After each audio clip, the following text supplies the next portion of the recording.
operation. Every time you have to take a risk. You're watching your back. Your eyes are wide open for threats. How much time do you have? What if they come through the door? You cannot hesitate. You have one opportunity. Do you ever wonder if you could be a spy? What is it that might attract you? Intrigue? The seduction of danger? Or maybe a sense of adventure?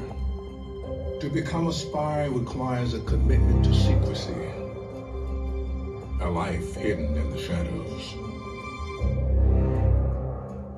To collect that one piece of information, make that one connection that could make all the difference.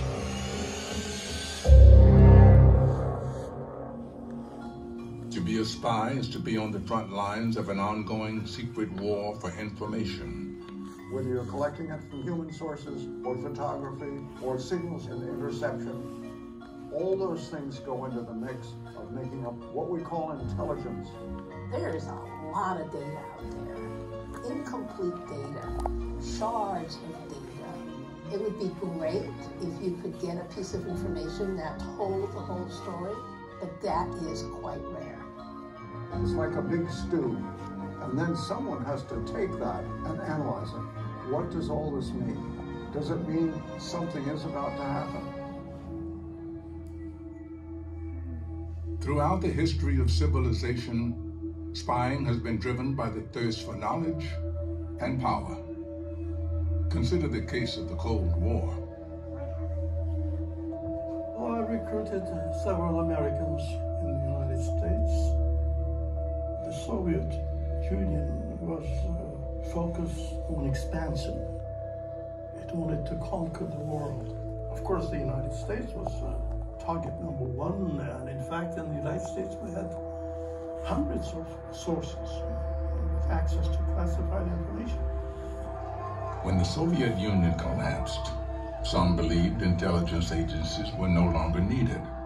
The threat was over. Democracy would break out all over the world.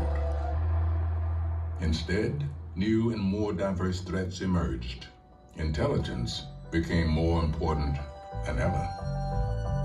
As the world grows more complex, so too has the technology for uncovering threats.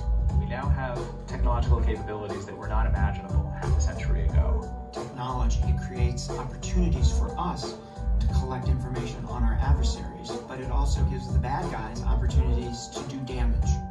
An unprecedented security breach, 50 million users' personal data exposed. Australian officials have confirmed extensive cyber attacks backed by the Chinese government.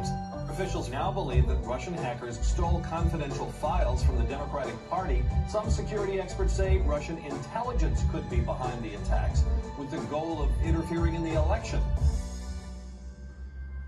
But no matter how much technology advances, the human source remains the lifeblood of intelligence.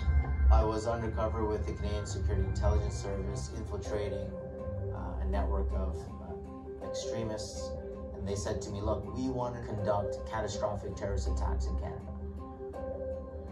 Then he opened up his map, and what I had to do in that split second is snapshot the area, remember the names that I just saw in that microsecond that my eyes fell on the map.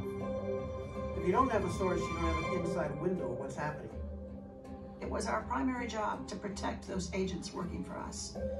It was the thing that kept you up at night and woke you up in the morning. Living with Al-Qaeda in Afghanistan, you don't need to imagine what they do to spies. During my time, they caught at least 5 spies and they executed them. So, do you think you could be a spy? The entire journey is a journey into the unknown. Do you think you could live a life committed to secrecy? Lying, manipulating, takes a great deal of mental and emotional energy. Keeping it all straight, staying within a role. A life of deceit. You'd better look very closely at what you think you're seeing, because it's not necessarily what you think it is. Now Now it's time to live your cover. Learn the trade craft. Test yourself. But be cautious. You're not the only one. There are other spies among you. And remember, all is not what it seems.